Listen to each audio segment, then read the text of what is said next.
არის ხოლმე, რომ აი მე მაგალითად ჩემი თავისთვის შემიმჩნევია ესეთი ცუდი რამე, რომ აი ადამიანი რომ მესაუბრება, კი არ დავასრულებინებ რაღაცას, რო თქვას.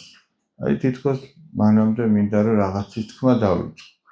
და ეს ძალიან ცუდი თვისება მგონია მე. თქვენ რა სიტყვით?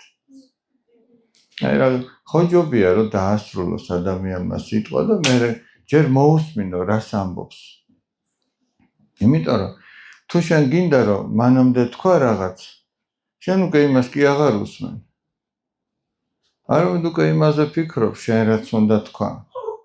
და გამოდის რომ შენ ადამიანს არ უსმენ. და თუ არც შენ არ მოგისმენს და არც შენ არ მოусმენ, რა აზრი აქვს იმ ლაპარაკს? აქ დიალოგი არ გამოვა, ან ურთიერთგაგება არ გამოვა. კი, შეიძლება ერთმაც ილაპარაკოს მეორემაც, მაგრამ ამ ლაპარაკმა არაფერი შედეგი არ მოიტანოს, ისეთ დაცილდნენ ერთმანეთს.